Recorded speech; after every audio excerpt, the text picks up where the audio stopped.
मैले कतिचोटि भनिसकेँ यस्तो फुटेको चर्के गाडी नराख्नु भनेर हेपेको छ मान्छेलाई सोझो देखेर हेपेको कतिचोटि भनिसके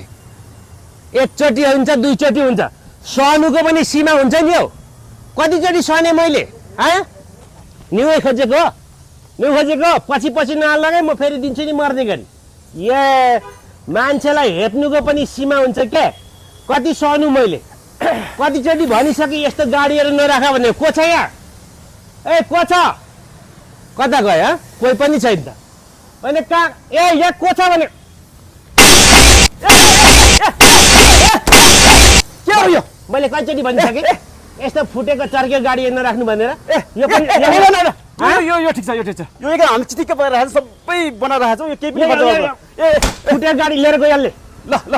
भाइ यो गाडी लैजाऊ कतिचोटि भनिसकेँ ल फुटेको चर्केको गाडीहरू लोक अटोमोबाइलमा राख्ने होइन भनेर कतिचोटि भनिसकेँ कति कराउने मैले सरी हजुर माफ गर्नुहोस् है अनि अर्कोचोटिदेखि हामीसँग फुटेको चर्केको गाडी एउटा पनि हुँदैन है त यति चिटिक्क पारेर राख्छौँ है त सुन्नुभयो नि लोक अटोमोबाइलमा फुटेको चर्केको गाडी हुँदैन तुरुन्त बनाउन गइहाल्छ नयाँ बनेर आउँछ अनि लिएर जानुहोस् तपाईँलाई पर्खेर बस्नेछ यो गाडीहरू है त सही अर्को भिडियो फेरि बनाएर आउनेछौँ हामी धन्यवाद अहिले भने नमस्कार